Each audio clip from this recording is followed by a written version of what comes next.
Hi everyone, I'm just going to quickly share my screen here.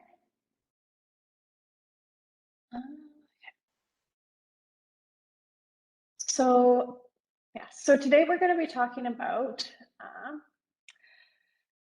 how can we use something called cognitive behavioral therapy, which is a very popular means of therapy that psychologists, social workers, nurses use. How can you use that to support our children and ourselves during such a stressful time? Today, we're going to specifically kind of be focusing on COVID-related challenges and how we can apply some of these CBT skills to kind of get us through what's hopefully the last legs of the pandemic here.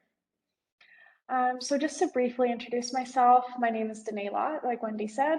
I'm a doctoral candidate in counseling psychology at the University of Calgary, and I'm currently working as a psychology resident at the Edmonton Health and Counseling Psychology Consortium.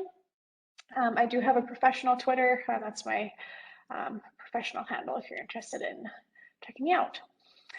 So I just kind of wanted to start it with the presentation with a poll question. So in terms of the last year and a half, what COVID-related challenges or problems have sort of been most challenging for you guys this year? If you want to just pop that in the chat box so we can see kind of number 4, all of the above, yeah.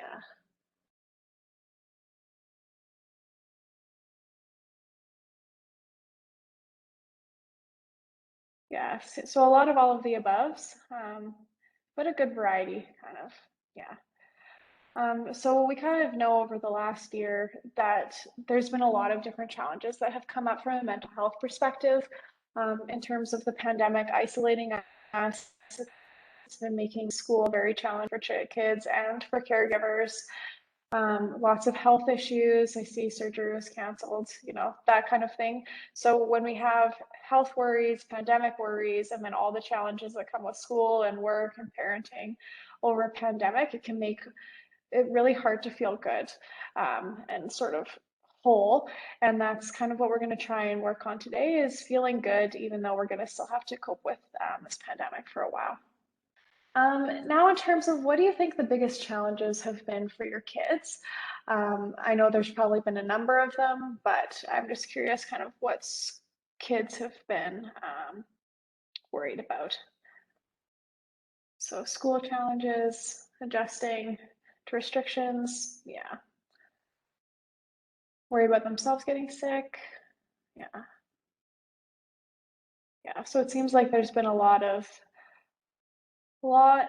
school challenges, but sort of a lot of variety. And I'm not surprised here. I think kids bouncing back and forth from online learning to in-person learning and parents trying to, do what a teacher does and not being able to go to your graduation or see your friends. That's all been a really big challenge for our kiddos. So these are things that we're going to kind of talk about today. So just to give a really high level sort of overview and agenda of what we're going to be doing, I'm going to talk sort of specifically about what the research has been saying about what COVID's been doing to our kids' mental health. We're going to talk about CBT, how to use CBT to support well-being, put that all together, and then briefly kind of talk about what parents can do for themselves as well, because the bulk of the presentation is about kids, but these are all skills that can be used for parents as well. So like I said, these strategies are going to look different if you're using them with your kids, but they can be used on adults as well. So that can be on yourself, on your spouse, on your partner, on your friends, to help anyone kind of calm down. It's just going to look a little different if you're working with an 8-year-old versus if you're working with a 45-year-old. So there's been a ton of research that's coming out of the mental health field over the year of 2020 and 2021 about what all these lockdowns and pandemic have been doing to kids sort of from 0 to 18. So these are just a few of them. We know that social isolation and loneliness have really increased, especially among teenagers, but in little kids too. And that's usually a result of sort of isolating and having to stick to our little social bubbles or not being able to see anyone at all, especially peers, because kids need to be able to see their friends as much as they might love hanging out with their parents. We have seen a little increase in depression and anxiety, and that's likely a result of sort of the increased loneliness. It hasn't been a huge increase, but it's a notable one. Sleep problems have increased, so that's, having difficulty falling asleep, having difficulty staying asleep, and that is often something we see when stress increases. Sleep problems are also being documented in adults just because it's a very stressful time to have to live through a pandemic. Not surprisingly, school-related stress has been a big issue.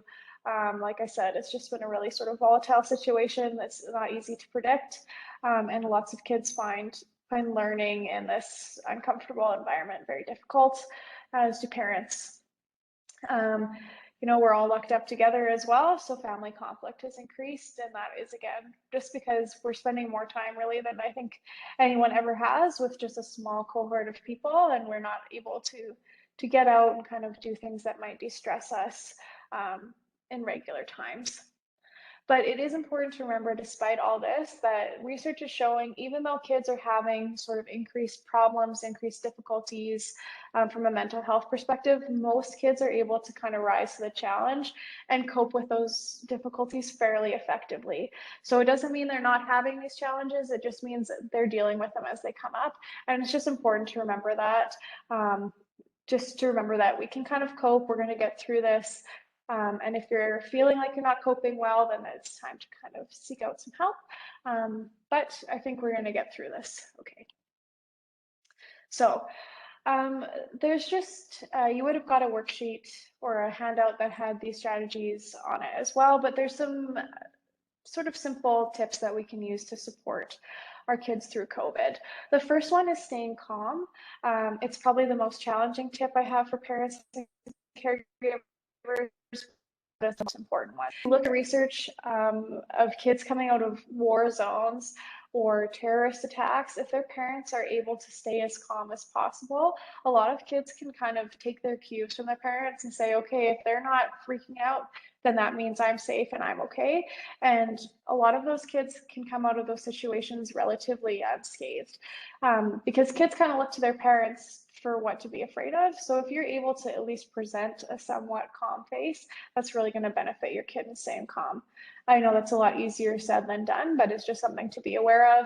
And that's why we're going to spend the end of the presentation talking about what parents can kind of do to help keep themselves sane during this pandemic. The next important one is letting your kids talk about COVID. I know a lot of parents I work with kind of worry that talking about scary things is not good for kids.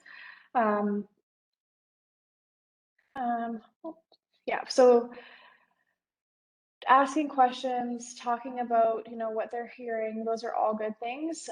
They're going to be getting information all over the place. You can't escape the internet. You can't escape kids talking about it. So it's better that they're able to come to you to get advice that you've kind of vetted, and you can deliver sort of well to them, and then have a conversation about it. So it's okay to talk to your kids about scary things. You just gotta be open to the conversation. That being said, it's important to keep the conversation age appropriate. So if you have a kindergartner, you're going to keep things really simple. Here's what we're doing to keep each other safe. I'm just noticing there's some problems with the audio, so hopefully you guys can the rest of you can hear me. Renee, we can hear you well. Perhaps if you take yourself off video. Okay, here, just let me.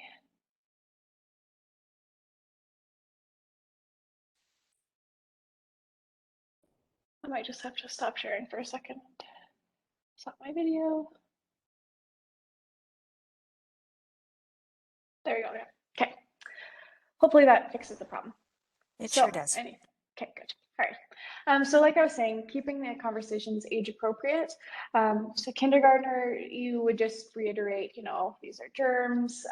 We wash our hands to stop germs. We're using our masks to stay safe. You don't need to get into anything too complicated or political. If they bring those questions to you, then feel free to answer them.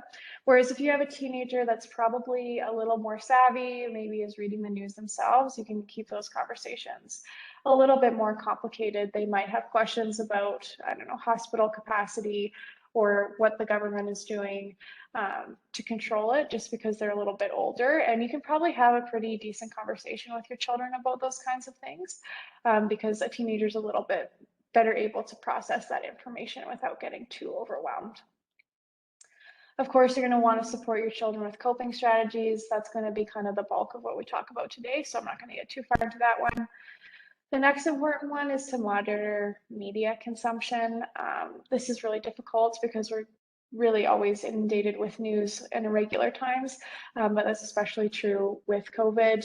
It's almost impossible to look at your news without seeing something about COVID. So this goes for parents as well, is kind of to think about how much media am I consuming and how do I feel after I look at the news. Is this something that's helpful to me and I feel informed, or is this something I'm doing and it's causing me a lot of anxiety, and what do I need to do about that?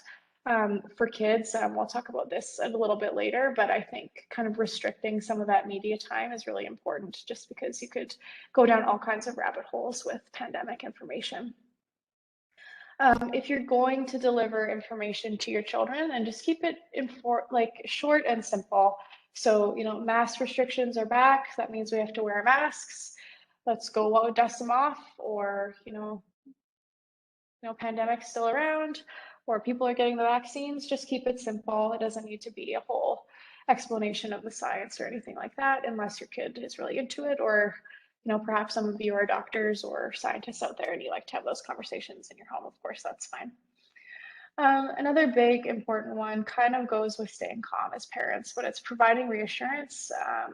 You have to provide your children with reassurance all the time. And with COVID, it's the same. Even if we don't really necessarily feel safe and reassured, our kids kind of need to hear that, yeah, we're here for you. We're here to keep you safe. Your teachers are here to keep you safe. Our healthcare system's here to keep you safe. So, you don't need to worry. Kind of the adults in the room have got this. And finally, take time to notice some of the positives. There's a lot of negative news out there. There's a lot of bad things happening. So it's easy to get caught up in the negatives, but taking a little time every day to notice some of the good things or the silver linings that might have come out of the pandemic. We've seen people be very charitable to one another. There's all kinds of these mask sewing initiatives, or people sending meals to ICU staff, all those kind of positive things that are not burying our head in the sands, but noticing some of the good things that have come out of that pandemic. So like I said, this information is in one of the worksheets that you were given, but I find it just sort of a nice way to manage some of the day-to-day stress that comes with the pandemic. So that brings us to what is cognitive behavioral therapy. Well, so cognitive behavioral therapy is based on this cognitive triad or cognitive square, whatever you want to call it. And that basically assumes that our thoughts, or what we think, what we tell ourselves every day, are related to our feelings, which then relates to our behavior, and then our physiological responses. So things like our heart rate, our breath rate, whether we're feeling relaxed or sleepy, all kind of tie into this. So to give you an example of a thought, if I say to myself, this pandemic is never going to end, then I'm probably going to feel pretty discouraged and sad and maybe a little bit panicky, which might lead me to just sort of be like, well, what's the point? I'm just going to stay in bed because this is never going to end and there's no point anymore. And I might feel pretty lethargic and not so good. Whereas if I say to myself, this pandemic really is dragging on longer than I thought, but I know it's going to end, I might still have a little bit of anxiety or sadness, but it's not going to be as intense. And that's going to help me get out of bed, go to work, keep doing things that are safe and that I still enjoy. And, maybe I'll feel a little bit energized, even if I'm a little worn out as well. So that's sort of the basics of it. But it also comes to something called automatic thoughts and then core beliefs. So automatic thoughts are those really quick, instantaneous, habitual things that we tell ourselves that aren't necessarily conscious. So we're not sitting there thinking. They're just things that sort of get us through our day, and they're usually in response to something. So if I'm crossing the street and a car is really speeding up to me, I'm probably going to have an automatic thought that says, oh, jump back. That's an automatic thought. It's in reaction to something, and I probably feel pretty anxious, and that's all good and protecting me from things. Then we have core beliefs that are just sort of our enduring patterns of thinking about ourselves and the world and other people. So some people think of these like values, but it's things like thinking the world is a good place, valuing your work, valuing family, thinking that other people are good, those kind of things. So these are the two central areas of change with cognitive behavioral therapy. But what we want to focus on changing in this presentation, at least, is kind of our automatic thoughts. Those sort of core beliefs are more something that you'd want to process in something like therapy. And one thing that the pandemic has kind of done to people is sort of changed, has probably changed some of our core beliefs, but it's changed the way that we have those automatic thoughts. So I don't know how many of you now make sure you have a mask before you leave the house. That's an automatic thought now, just because we need to remember to have masks so that we can go and do the things that we're going to do. But some of those automatic thoughts might not be so good for us. So if it's really extreme, like worry about the pandemic or worry about school or worry about our children, that's where we sort of start to see ourselves not feeling so good. So before we get too far into changing those automatic thoughts, what can CBT be used to treat? The way that we interpret situations, events, and experience impacts the way that we feel and behave. So we're going to sort of work on the way we interpret it, our day-to-day experiences, so that we can feel better. So this is a cartoon that I always use when I'm talking to parents about CBT. So I'll just give you guys a second to read that.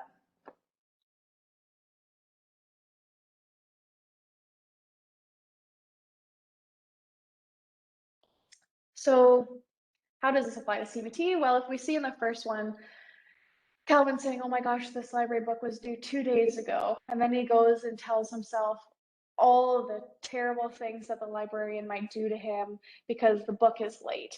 And naturally, if anyone's telling themselves that they might get beat up, they're going to have some he's sweating, he's feeling really anxious, and all that kind of thing.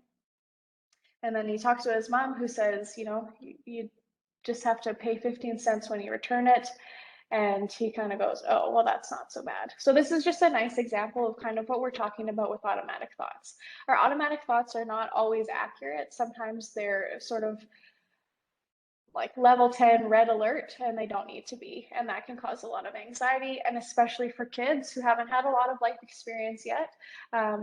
Sometimes they think things are going to be a lot worse than they are. So we're kind of being Calvin's mom here and providing some reassurance that's realistic and helps calm our kids down. CBT is used to treat a wide range of disorders in a lot of different populations, from really small children to people in their 80s. And it's effective when it's used in a self-guided fashion. That means that you can read books about it. What we're doing here is I'm kind of teaching you a little bit about it so that you can use it in your day-to-day life. And that has been pretty effective for a lot of people. So what we're going to start with is feelings, and we're going to start with feelings because that's usually the easiest thing to identify in our children. We can't always read their minds, but a lot of us can tell when our kid is feeling sad or feeling really anxious or grumpy or mad. So that's usually the easiest place to start for parents and caregivers. So the most important thing with feelings is you have to define the problem. This is another really good comic that kind of shows what I mean by that. Those flies are going to bang up against the glass until they keel over because they don't know there's glass there. So no matter how hard they work, they're never going to kind of accomplish their goal because they don't know what the problem is. So when we're helping our kids deal with their own feelings, we first have to be able to identify what their feelings are, and we have to help them identify what they're feeling so they can kind of start to learn how to recognize their own feelings. And then eventually you'll get kids who are able to use coping skills depending how they're feeling. So if I'm feeling anxious, I know I have to go do this. If I'm feeling sad, I know I need to have to go do this.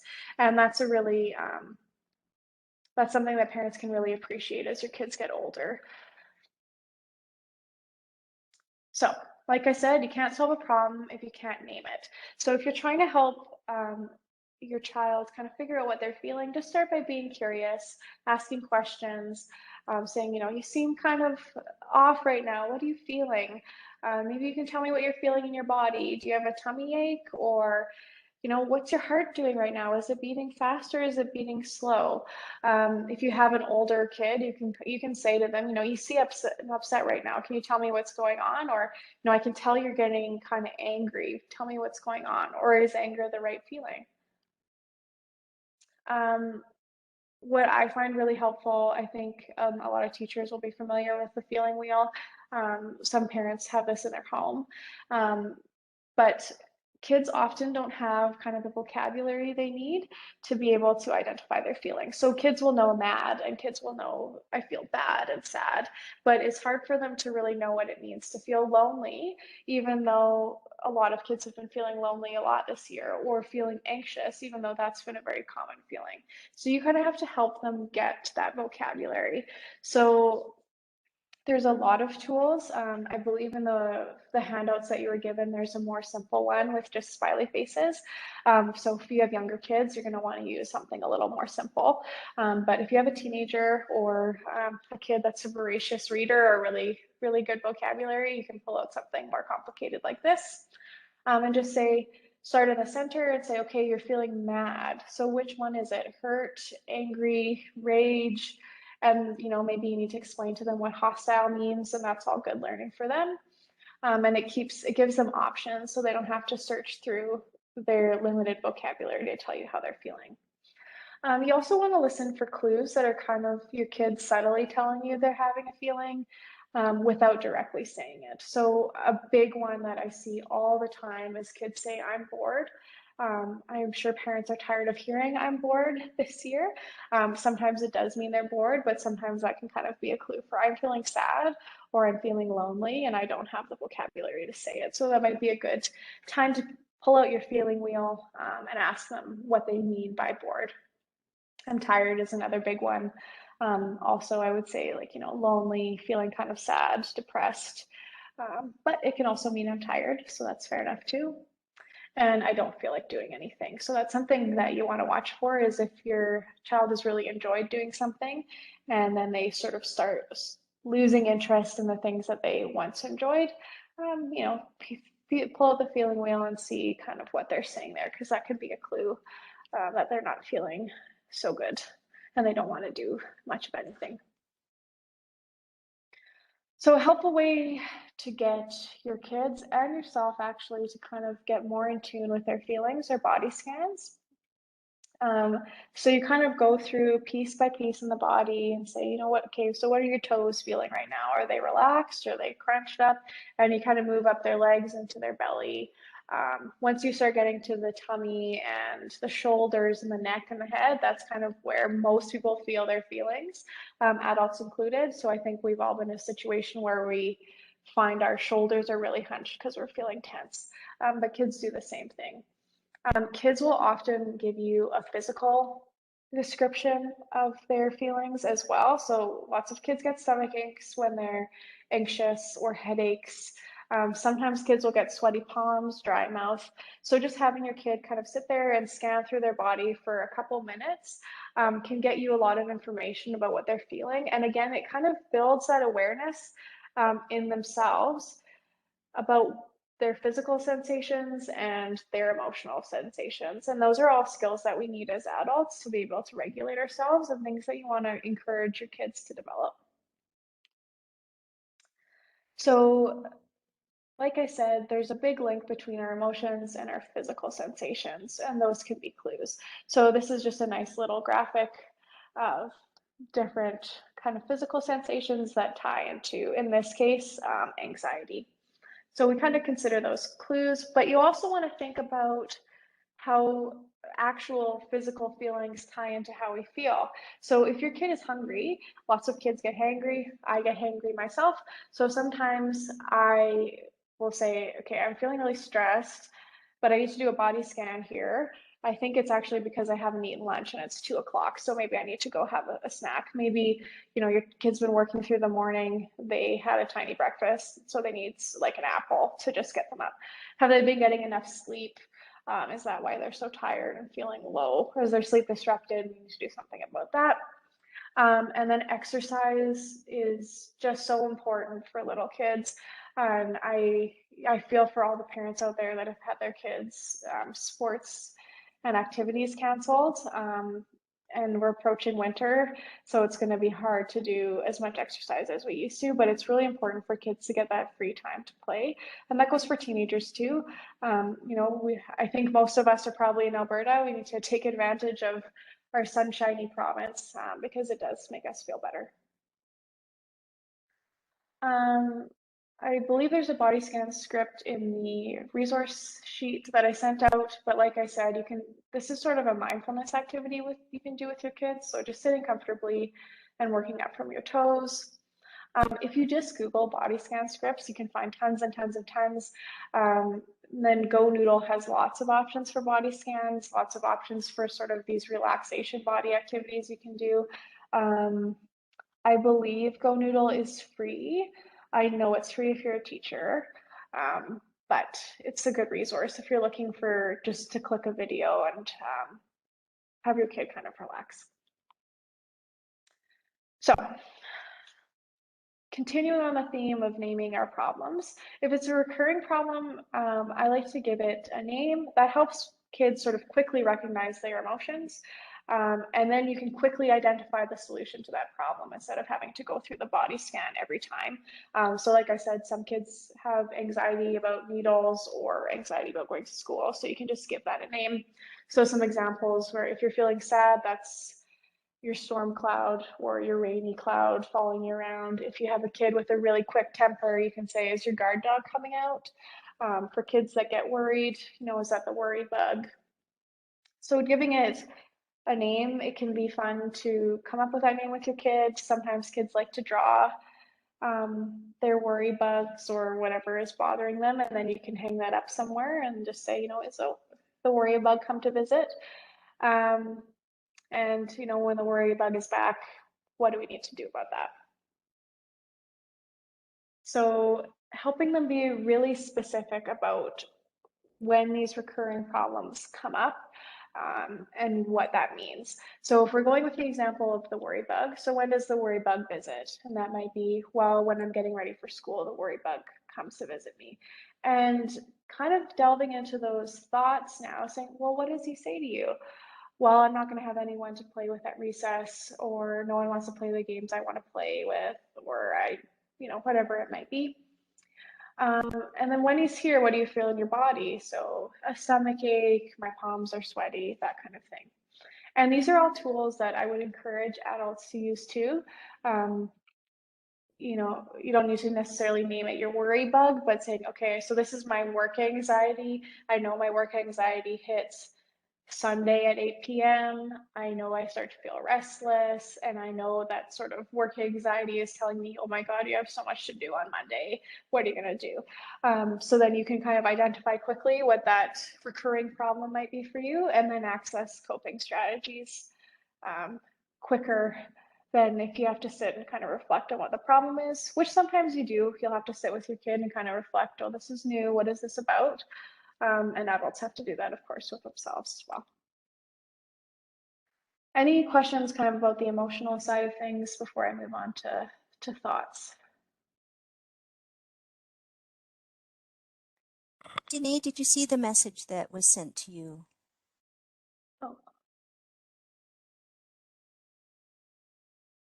Oh, so this, I'm not sure if we touched on, but concerned with anxiety, stress, child with PTSD, not in grade space.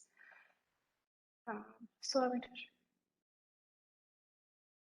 Yeah, so, like I said, or I don't think I said this yet, but if you have a child that already has some pre-existing issues, of course, COVID's kind of aggravating that. And, especially with an issue like PTSD, which is, a fairly significant concern. I'm just going to take a second to think about this. I think we'll kind of touch on this when we get to some of the more coping strategies. I think that would be a good situation where kind of trying to keep your own stress as low as possible. I know that's easy for me to say and hard for you to do.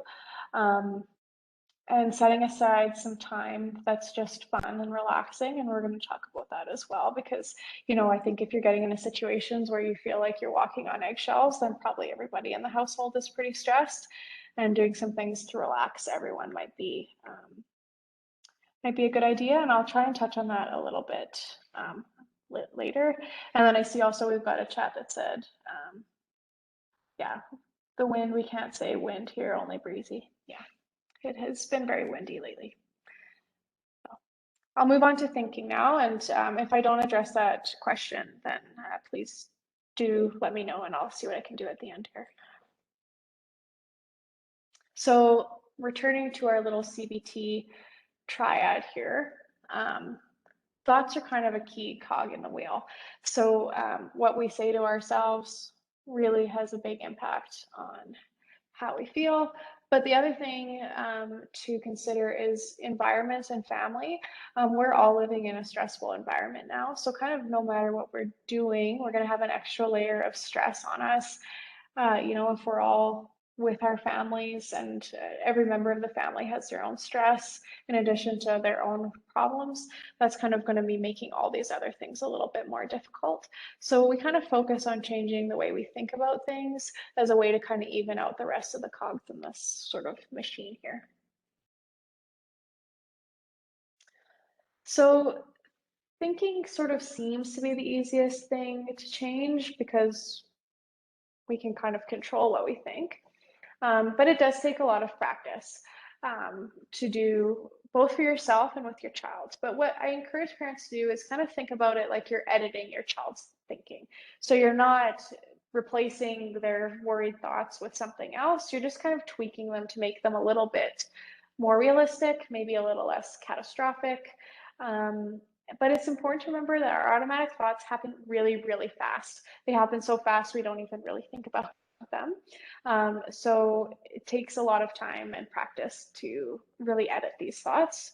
And I say that to encourage you all to be patient with yourselves because it can be tricky. So the purpose of editing thoughts is to have kids think about things in a more realistic way, a more constructive way, some way that's going to help them deal with the problem ahead of them, or something that's a little bit more balanced. So we're not just putting a positive spin on things. We're trying to say, if a kid gets a failing grade on a test, they're going to feel crummy about that no matter what. So you can't just say, well, I think you did fantastic, even though you got 20% on this test.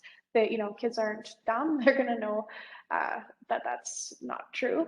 But being realistic about it and say, this isn't great. I know you can do better next time. So what can we do to help you do better next time? It doesn't mean you're stupid. It means maybe you need to study more. Maybe we need to go talk to the teacher. Is there something you didn't understand and we need to figure it out? So it's not just positive thinking. It's thinking about things in a way that's going to help you get around your problem. And what you're going to start with is supporting your kids' metacognitive skills.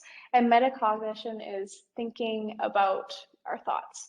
So every time I'm giving you an example of what a kid might say to themselves, I'm sort of acting as their metacognition there.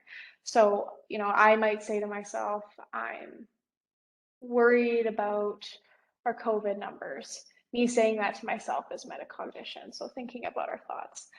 Your little guys, if some of you have elementary age kids or younger, are going to have more trouble with that because it's a skill that develops all the way through your adolescence and up till the brain sort of settles into itself around 25.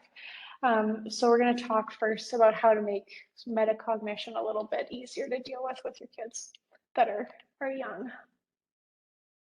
So the first thing you're going to want to do if you have a kid who's anxious about something is say, does this situation require us to solve a problem? So, some things feelings come from feelings that we can't solve. So if your pet has just died, that's something that's going to make everyone sad. You can't really solve that problem. So you're going to kind of want to leave that there. and do something that's going to be self-soothing or comforting. On the other hand, we can kind of fall into things that we call thinking traps, which is things that we tell ourselves that actually make us feel a lot worse. And these are automatic thoughts and they happen really quickly, and most of us never think about it, but they happen a lot. So we're just going to show you some examples. And in your resource package, you should get a list of kind of these thinking traps, and they're good to go through with kids because you can actually kind of teach them how to use them and then help them identify them when they're having sort of strong reactions to things. So Danae, going we through just them one lost by you. one, black and Danae, white thinking. Oh, Danae, sorry to interrupt. oh, We just lost you for the last 10 seconds. Could you just repeat that, please? sure. Yeah. So, like I was saying, I think these thinking traps should be in the resource sheet I got with you, and you can teach your children each of these different thinking traps and then help them identify them, even by having a list available. So you can say, oh, is that black and white thinking? And then that can help both you and your child deal with the problem. So if we go through them one by one, black and white thinking is things are either this way or that way. So anything under 100% is a failure on a test. COVID is here, it's never going away. Like those things, neither of those are true. So kind of helping kids get into the gray area, is something to do. Catastrophizing is a really, really common one. Anyone with teenagers has probably heard a lot of catastrophizing in their life. But it's basically making the ultimate worst case out of anything. So if I get COVID, I will for sure die. If we're all telling ourselves that every day, life is going to be really scary right now. Of course, there's some legitimate health risks and we want to be cautious of what we're doing. But telling ourselves something that extreme is going to cause the anxiety to get ratcheted up really, really high. So you might want to think about saying something like, I need to be careful because COVID is dangerous, people get really sick, so I'm doing the best I can.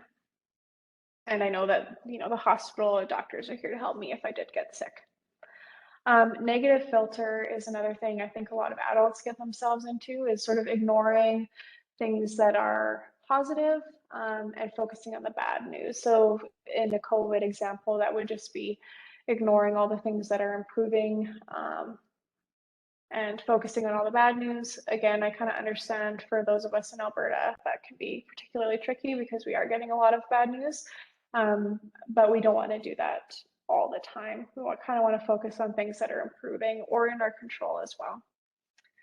Fortune telling is another really common one. So that's thinking ahead into the future in a negative way. So saying to ourselves, well, I know this pandemic is going to last forever. It's never going to end. Well, we don't have a crystal ball. We don't know that.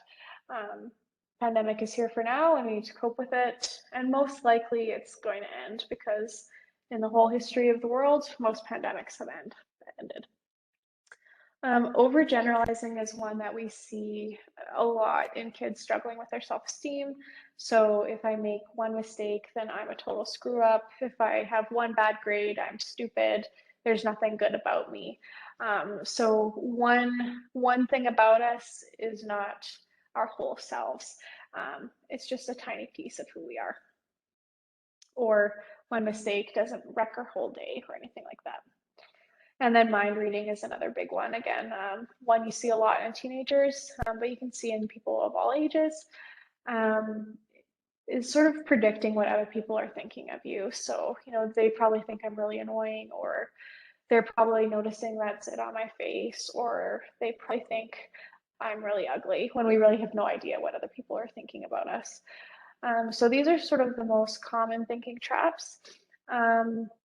And there are areas where you kind of want to get in and edit, and we'll talk about that as we go here. But I do just want to return to this sort of issue of the media and how much news kids are getting, because the news kind of it can be easy for headlines to read kind of like thinking traps is what I'd say, because bad news gets views. We're sort of evolutionarily predisposed to check out what, if someone says warning, there's something bad happening, we keep ourselves safe by checking that out. So it's normal to click on sort of the most extreme or scary headlines. But if you're dealing with kids and teens who don't have sort of the critical thinking skills yet. They need to read that bad news, but then know what they need to do to keep themselves safe. That's when you're going to start to see kids with intense COVID anxiety or fear about getting sick or fear about their parents getting sick, which is all natural right now, but you want to kind of limit that to the extent you can. So this is where I might suggest reducing media time or supporting your kids in developing those critical thinking skills. So I think some advice I've been giving to parents is just sort of developing a media plan in your house. So, it's going to be hard. I personally wouldn't stop looking at the news either. So I'm not advising that anyone stop looking at the news, but setting some time for yourself that makes sense. As a parent, I'm going to read 15 minutes of news once a day because I need to know what's happening with restrictions. I want to know where our COVID cases count is and all that thing. So that might be fine, but not checking it every 15 minutes, every half hour, every time you have a break at work. That might not be healthy for you. You might want to set aside some time with your family and say, okay, after dinner, we're going to have 10 minutes, or we're going to pull open the Calgary Herald and we're going to look at the headlines together and we're going to chat about that. We're going to answer any questions you have, and then we're done with the news for the day. We're not going to keep going back and back and back and checking for new news. Again, like I said at the beginning, be open to questions from your kids. You're kind of teaching your kids how to be critical thinkers. It's a good thing that they're asking you questions. And you can kind of guide them into, so this is how you think through something. So if you see, there's new news coming out about, I don't know. So there's a new mask restriction, and your kid might ask, well, what does a mask do? Or I saw a thing that says a cloth mask isn't as good as a medical mask. What does that mean? Teaching them through how they can think through those problems and go find information inside the article or reputable websites where they can answer those questions. And having these conversations helps you know what they're seeing. And that's a really good benefit because it gives you a little bit of control and shows your kids, okay, I want to have these conversations with you. So if you found something weird online and you want to ask me about it, whether it's COVID related or not, then you know that they have an open line of communication with you. Another thing I want to really encourage is the container exercise. We use the container exercise when people have a hard time not worrying about things out like all day. So some people kind of ruminate and go over and over and over their worries and they can't stop worrying about it. So use a container exercise. And what you do is you think of some kind of container that would really hold something really well. So a lot of people will think of their container as like a bank vault or a treasure chest at the bottom of the sea, somewhere where it's not going to creep into your house at night. And then you think of a way of sort of visualizing your worries. So if people think of little black rocks or the word worry written on a piece of paper or a paper airplane. And every time a worry comes up, if we use the example of a COVID worry, so I'm having my COVID worry is popped up, I'm going to put it in my bank vault and I'm going to lock it up. And I know my bank vault it's in New York, so it can't get back to me. And I'm going to, if I have to look at that, if it's, for example, a work worry and it's Sunday night, say, okay, my work worry is going in the vault. I'm going to open up my vault on Monday morning and look at that worry then, because that's when I can actually deal with that problem. And so that exercise works for kids and for adults. I would just caveat by saying this is something that takes a lot of practice before you start to feel like it's easier to stop worrying about things. But if you are sort of diligent and keep practicing it, it has been really useful for a lot of people. So now we're getting to kind of the editing, the thinking. So this is kind of what parents are going to be really getting into the nitty gritty. So for example, what's a situation that might evoke an automatic thought? Jamie got a bad grade on her math test. She's predicting the future and overgeneralizing by saying, I'm stupid and I'll never do well on my math test. And that's going to lead to all kinds of bad feelings, anxious, sad, frustrated, whatever the case may be. But if we're going to help our kids sort of edit those thoughts, you're going to adjust it to something that's a little bit more realistic and more productive. So this is just one test. I'll do better next time. And then get into that problem solving. So Do I need to talk to my teacher? Do I need to study more next time? Do I need to get a tutor? Do I just not understand long division and I need someone to help me out with that? So we're not going to eliminate the bad feelings that come from a bad situation, but you're helping your kid feel less intense negative feelings, understand they're feeling bad, cope with it, and then move forward to kind of the problem solving part of things. Like I said, naming the problem is always important. So, is your worry bug talking to you, kind of is what we're talking about here.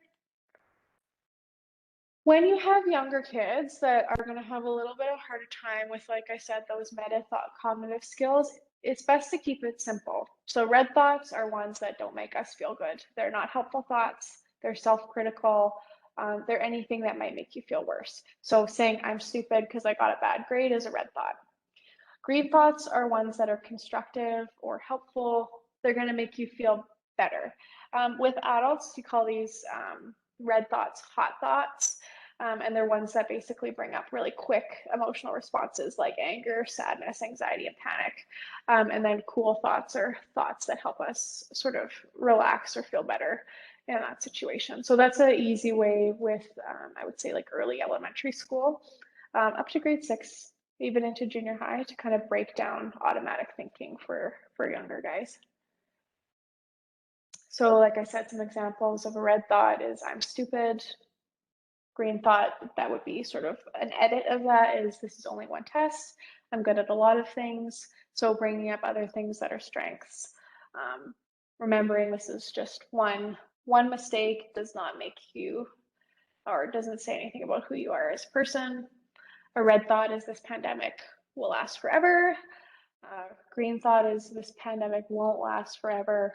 Good things are happening. We're making progress. A red thought is my life is ruined because there was a piece of toilet paper on my shoe today and I'm so embarrassed I can't go to school anymore.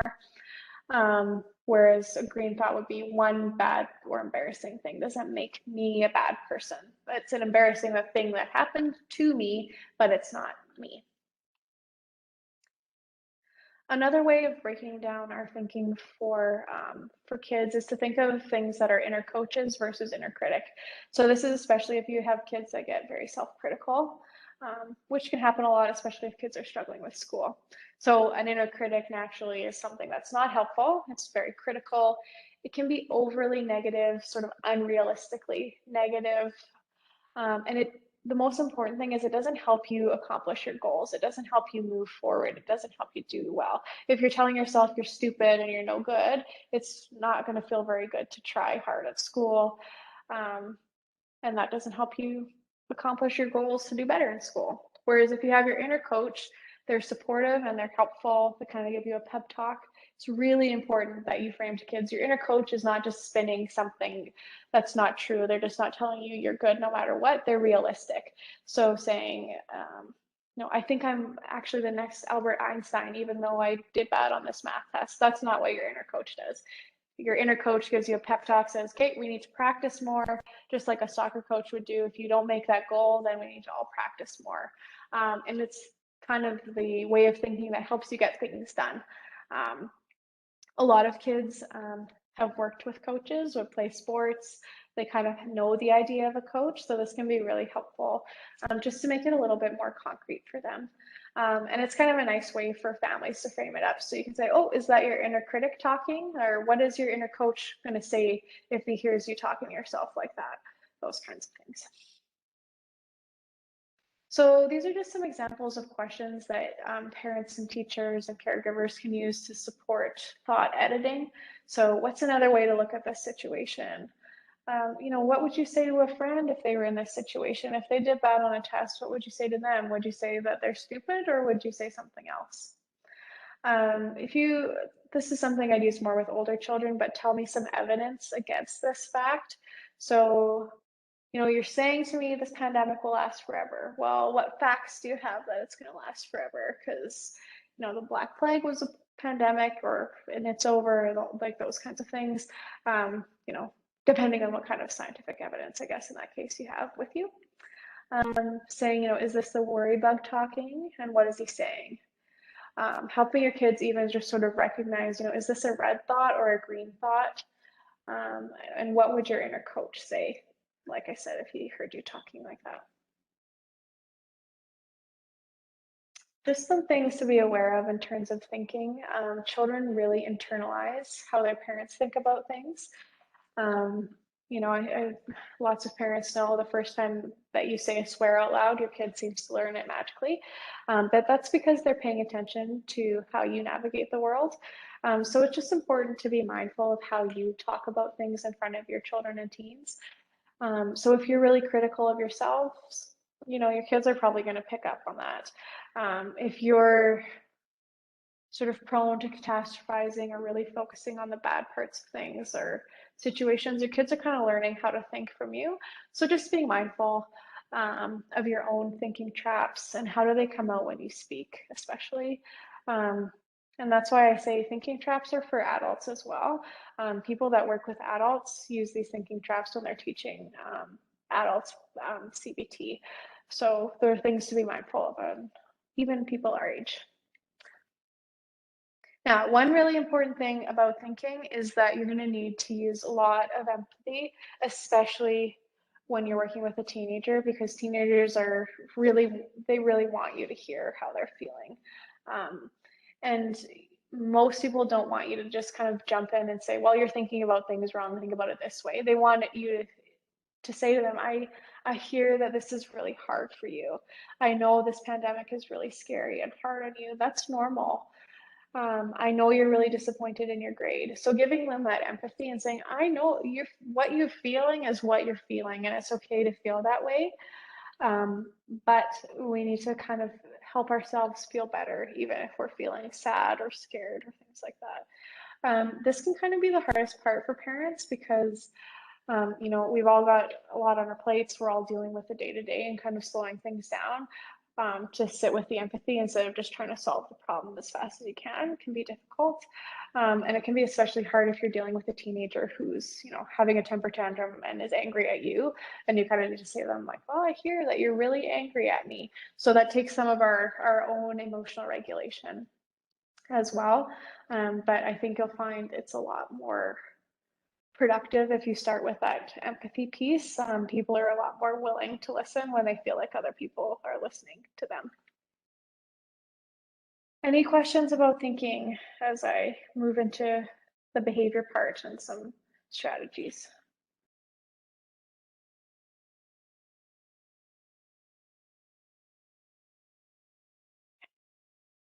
So behaviors are kind of the last part here.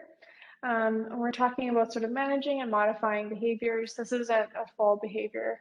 Oh, I see a question, so I'll just answer that. Oh yeah, so someone's teenage daughter won't share even when you're doing your best active listening. And that's really challenging because teenagers are sort of developing their sense of privacy.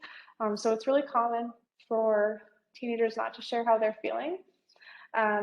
One thing that you might try if you're comfortable is saying you sort of doing your own kind of self-disclosure with her and say, like this pandemic is really dragging and I've just been surprised about how sad that's making me, or I really miss visiting my friends and that's made me so sad. How have you been feeling?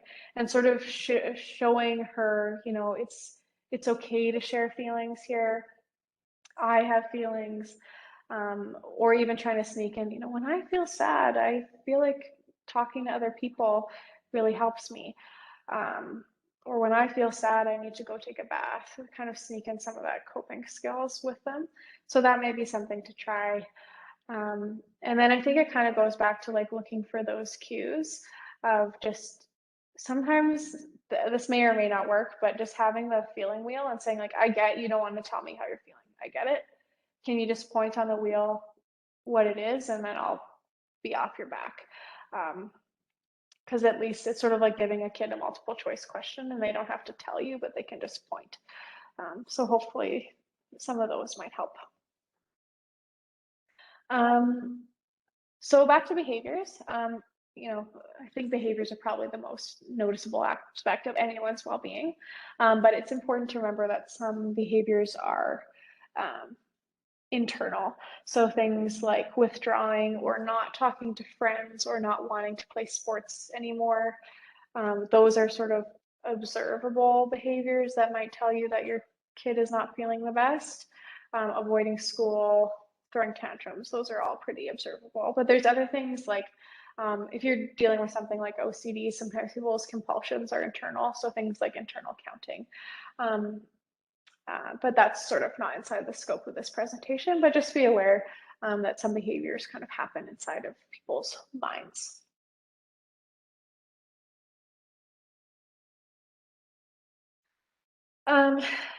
One important thing to note with behavior, particularly with anxiety, is that the more you avoid something that makes you anxious, the more anxiety increases. With the pandemic, this is a difficult situation for a lot of people because, if you have a kid who's sort of prone to social anxiety, who might avoid putting themselves out there socially, the pandemic's made that very difficult because we do have to decrease how much we are socializing with other people.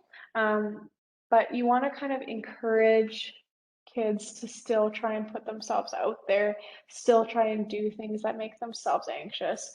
So with the example of social anxiety, you might want to encourage your kids, well, can you text a friend? Do you want to see if your friend wants to FaceTime? Even can you play video games with the phone on, or play Fortnite where you can talk to each other just to help avoid some of that avoidance. On the other end of things, when we're talking about depression or feeling sad, the less you do, the less you feel like doing, and that can make us feel even worse a lot of times. Which leads me to behavioral activation, which is a really important component of CBT, but lots of sort of psychological interventions. And it's a really practical strategy, like behavioral strategy for kids, teens, parents, grandparents with low mood. And basically what it is just going out and doing something. And that's especially important as, we still have restrictions on what we're able to do. So the thinking behind it is that if you re-engage in something that makes you feel good and you reduce avoidance and you set goals, those are all things that give you positive reinforcement. So, if you used to go out and play soccer with your friends, that was probably a source of social connection. You felt good from the exercise. You feel good when you get a goal. All those kinds of things have the impact of making us feel better. And of course, we know that exercise is really well documented to improve mood kind of across age groups. It doesn't necessarily have to be exercise, but it's just basically getting out and doing something. So even if the behavioral activation is, I'm going to stop watching Netflix and I'm going to get up and bake a batch of cookies, that's behavioral activation. Or I'm going to stop laying in bed and I'm going to do a puzzle for half an hour. All that kind of stuff is behavioral activation. It's basically just getting up and doing something. So in the last little bit here, I want to leave time for questions as well. But just creating a coping plan, I think, is something that's been important over the pandemic. So you're just basically writing out steps for yourself and your child to follow when they're having an intense feeling. So you want to first identify the problem using all the things we talked about. What are you feeling in your body? What emotion is that? And then what are you thinking? And you're going to edit that thinking. So when I feel anxious, then, sorry, the last part that you're going to want to do is write out, when I feel X, doing Y makes me feel better. So if I feel anxious, I know that talking to my mom about it makes me feel better. Or if I'm feeling lonely, I know I can FaceTime my grandma. That makes me feel better. If I'm feeling stressed, I know taking a bath makes me feel better. Just having a really concrete plan there, so you don't even have to think about it. You can just go, okay, coping plan, what are we going to do to make you feel better here? Another good example when you have younger kids, but teenagers too, is just having a list of soothing or coping strategies handy. And then if your kid's feeling something really intense, you can say, okay, we've got our list here. What do we need to do? Which one of these are you going to pick to make yourself feel better? So is it going for a run outside? Is it petting the dog? Is it, going to play with the cat? That kind of thing. And this can be something that you can create as a family, and it can be kind of a nice activity. You can have siblings help each other out. Your kids might have some good ideas for you for what you can do if you're stressed out and need to calm down. And then have some COVID specific plans. So, if going to a hockey game was one of your coping strategies, that's a little bit limited right now. So don't put that on your plan until that's back on the table. So those are just some examples. So have them kind of categorized by emotion. So when I'm anxious, I go for a run or I text a friend. Stressed, I need to take a break from my homework, doing some yoga, that kind of thing. Sad, go hug my dad, watch some TV, snuggle my pet, those kinds of things. Some ideas for COVID specific plans. So again, taking a media break, create a list of good news, go talk to my parents about my worries. Stress, kind of the same thing. And then sad, thinking of safe ways to connect socially. So arrange a Zoom hangout, go for a walk outside with friends, those kinds of things. Have a list of comfort activities. So just when we're not feeling good, what are some comforting activities that usually make us feel good? So baking, what is there a show on Netflix you can rewatch that just makes you feel good no matter what? And then just some safe, pure fun activities. Have a list of these handy because a lot of us have been really bored and really limited in what we can do, and that can kind of make us feel crummy and not so good. So, what are some? I know this is COVID safe, and I know it's fun if we do it, and do we need to put this on the table if one of us is feeling sad? So that brings us kind of to you guys as parents. I was just curious, yes or no, if these things like seem like strategies that you guys could use for yourself as well to support your own well-being.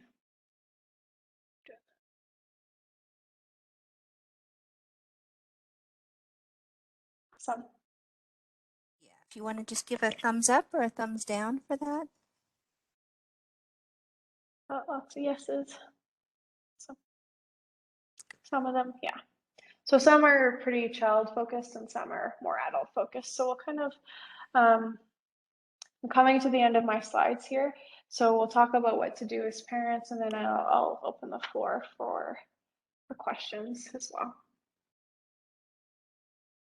So like I said, these strategies can be applied for parent stress management. So particularly when we're talking about those thinking traps, it takes some practice to be able to recognize and actually slow down enough in our hectic adult lives to have time to think about what you're thinking. But I really encourage you to look at the resource sheet and those thinking traps and think about, what am I saying to myself?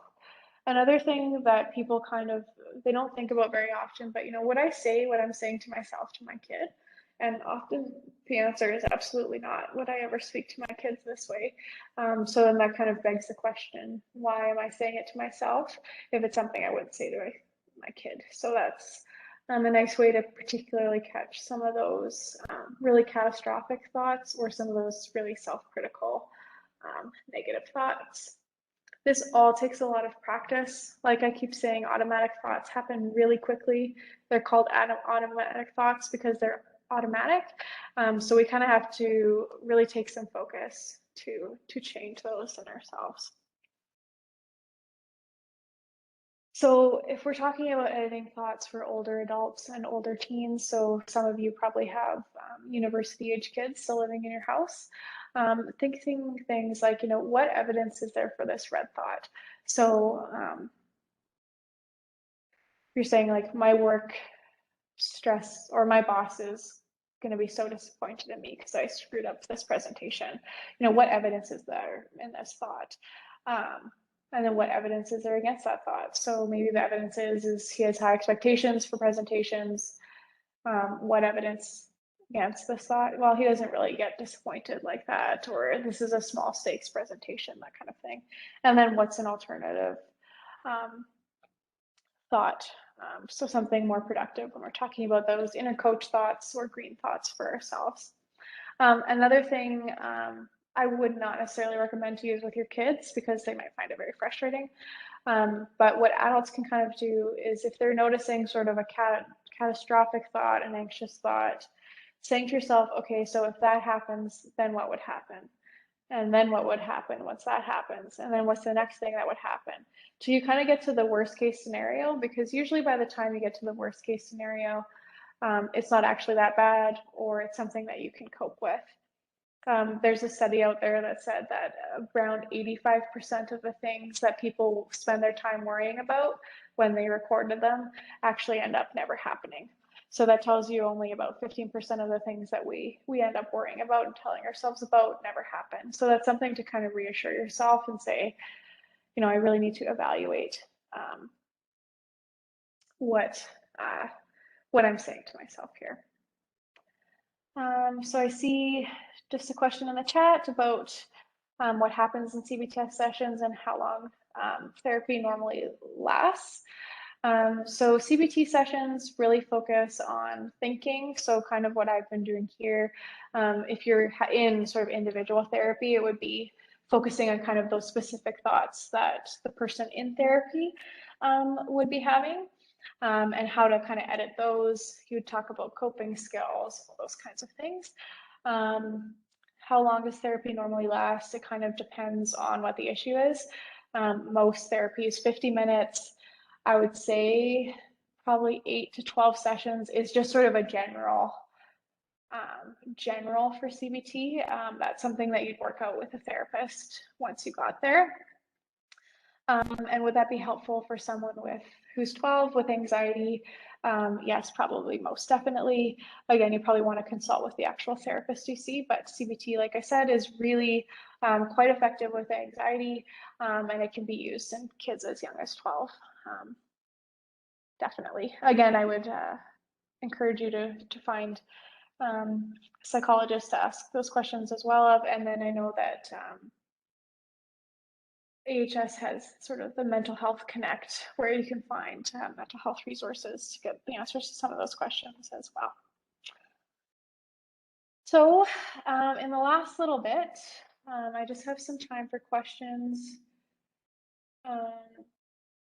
Oh yeah, here's a question. So what edit thoughts work for should thoughts? So I am assuming that's things like, well, I should be getting higher grades. I should be, you know, things that kids and parents say to themselves that put a lot of pressure on themselves. So editing that thought in a way of saying, is that a should, or is that something that might be nice? So is this something that I absolutely have to do, or would it be nice? I should get 100% on this test, or it would be really nice if I got 100% on this test. And then that can kind of help people problem solve from there. So, you know, I should be perfect, or no one's perfect. So it's impossible to be perfect, those kinds of things. But kind of evaluating whether that should is actually realistic or not, or if it's just something that we would like. So hopefully that helps answer that question. Any other questions here in the last little bit?